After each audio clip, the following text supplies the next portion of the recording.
Hey guys, I know some of you are confused about what shoes you should be wearing for your group exercise classes.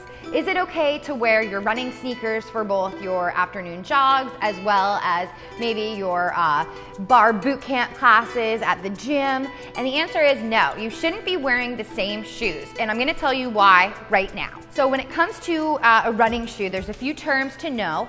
The first one is a drop. That means that your heel is cushioned higher up than the forefront of your foot. Now the other thing is pronating and also supinating. So those determine whether or not your foot falls in or it goes out when you run. Now depending on what you are, you want to either have a small arch or a big arch to support your foot.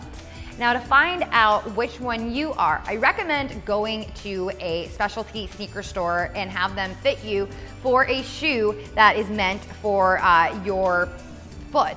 Now you're either a neutral runner, which is kind of what this shoe is for. A neutral runner is gonna have a small drop, which means that the middle of your foot is gonna strike the ground instead of the heel. Now if you're nailing down on the heel, you're gonna want more cushion, because when you run, you put 2 to 3 times of your weight on that foot. So that's why it's really important to have some extra heel cushioning. The running shoe is made to go front to back, not side to side, which is why it's not a good shoe to wear during your HIIT or your boot camp workouts. For your HIIT or boot camp workouts, you should be wearing something like a cross trainer. Here you have the cross trainer. It has a little bit more of arch support. It wraps around your foot and holds it tight so that when you're doing those high intensity exercise movements, those jumps, your foot stays in place and also your ankle is protected with a little bit of a sturdier heel. You have that cushion right here, and you also have the forefront of your foot protected as well. You also have a lot more flexibility because you're doing those fun, funky jumps. You want to wear a cross trainer for things like HIIT workouts, boot camp workouts, really anything that has to do with lateral movement. There was a recent study that showed people who train with 3 to 4 pairs of shoes, they alternate what shoes they're wearing for what workout, during a 22-week training period, were almost 40% less likely to get injured than those who worked out in the same pair of shoes for every workout. So to conclude this part, you need to get a running shoe. I recommend going to a specialty store to find a shoe that fits for you. If you're a neutral runner, you can have one with not a lot of drop, which is 0 to 4 millimeters. And if you need more support, you're gonna want a higher drop.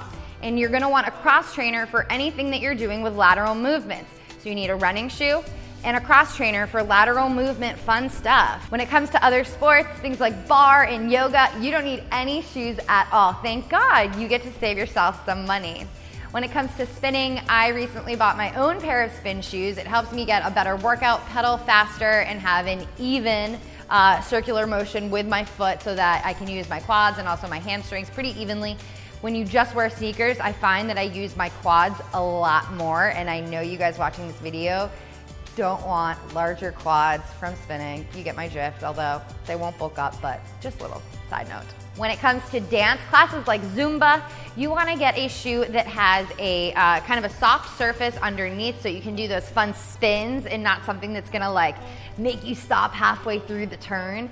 You also want to make sure that you have some good ankle support, lateral movements. I know a lot of dancers enjoy kind of the high tops, kind of a fun new style. I don't do a lot of dance classes, so I don't have a pair of high tops to show you guys, but here are some fun pictures of dance shoes that you could buy.